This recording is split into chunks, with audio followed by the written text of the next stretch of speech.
Hey YouTube, it is Easy Purple 101. Today I actually have some exciting news.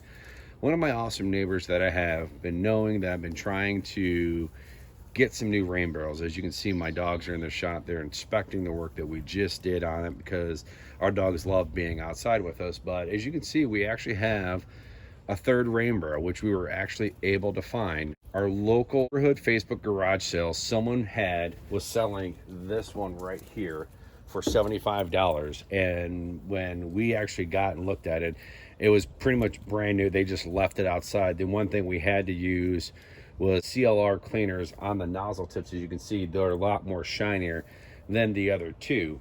But normally when you buy these at Costco, you're looking at around $90 to $100, and even online you're looking at close to even $140 because they've shot it because everyone's doing rain barrels, everyone's doing gardens this year. But I was able to get it for $75, pretty much brand new. And the good thing is that we ended up transferring some water from this. So this one just has a little bit of water in it, but we had to take some of the water from this, transfer it to this. I didn't want to show you the whole process of it, but I just wanted to show you that, talk to your neighbors. It's always a good thing. I have some friends and stuff who, they live in different areas, different cities. They really don't talk to their neighbors, but because my neighbor knew I was out of lookout for a rain barrel, she ended up saying, hey, here's one. We reached out to them.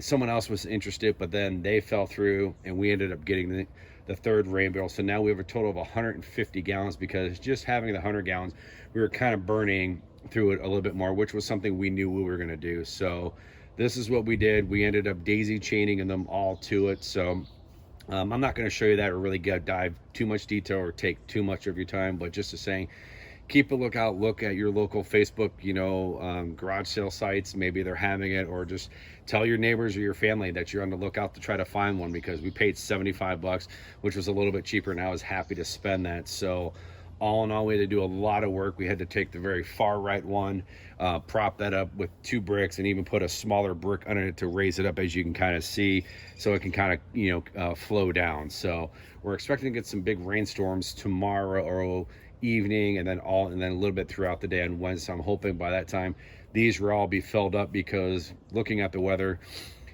we're not showing for much rain. So all in all, we're super happy to be able to find this. Thank you to my neighbor, if she does watching this, and her husband if they watch this. You guys know who you are. But all in all, keep a lookout, talk to your neighbors, because you never know when they might be able to help you find a third rain barrel or something you might need for your garden or your house. That is it. Let me know what you guys think down below. If you guys like the setup the way we have it, hit that thumbs up if you like this video, and if you haven't, please hit the subscribe button. Thank you guys so much, and we will catch you guys down the road.